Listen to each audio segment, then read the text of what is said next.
Alam mo ba na si Freddie Little Hagler Norwood ay ang unang boksingerong lehitimong tumalo kay Juan Manuel Dinamita Marquez? Bagamat sa mga record books ang unang talo ni Marquez ay laban kay Javier Duran, pero ang pagkatalong ito ni Marquez kay Duran ay dulot lamang ng disqualification dahil sa clash of heads o headbutt. May mga report pa nga na napabagsak pa nga daw ni Juan Manuel Marquez ng 2 beses itong si Javier Duran bago ang sinasabing intentional headbutt na naging dahilan ng diskwalifikasyon ni Marquez sa laban. Kaya naman kahit natalo si Marquez kay Duran ay hindi kinukonsidera ng karamihan na lehitimong pagkatalo ni Marquez ang naging laban niya kay Duran. At dahil dyan, ang pinaka-legit na sinasabing unang talo ni Dinamita Marquez sa pro boxing ay ang kanyang 12-round unanimous decision loss kay former world champion Freddie Little Hagler Norwood. Nangyari ang kanilang laban noong September 11, 1999 sa Mandalay Bay Resort and Casino, Las Vegas, Nevada. Matindi ang naging laban ng dalawang mandirigma. Sa katunayan, kapwa naka-score ng knockdown ng isa't isa.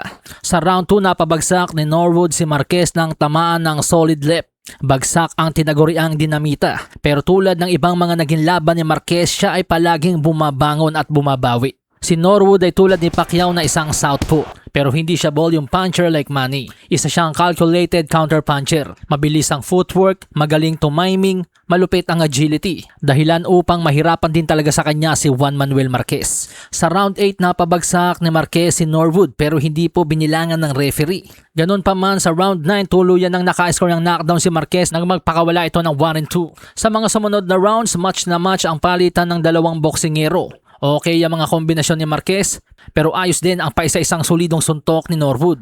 Ngunit sa bandang huli, ang hatol ng tatlong hurado ay 115-111, 117-112 at 114-112 lahat pabor kay Freddie Lil Hagler Norwood. At yan nga po ang naging unang lehitimong talo ni Juan Manuel Marquez. Si Norwood na binansagang Lil Hagler dahil sa pagkakahawig ng itsura nito sa boxing legend na si Marvin Hagler ay naging malupit din naman dirigma sa featherweight division noong late 90s. He's a 2-time WBA World Featherweight Champion. Ang kanyang record sa world title fights ay 7-1.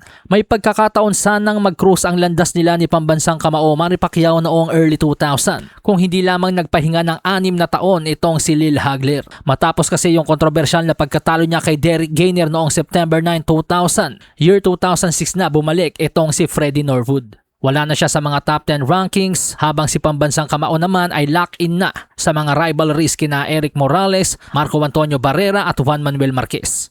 Sa hinang baraha, patunayan mo sa akin ha. Sino man ang mabunot na kalaban, di ka tatakbo ha. Sa bayan ko sa bayan, papalag ako para sa bayan. Basagan na bungo para sa akin, putek pabor pangayan. Walang Reno TV.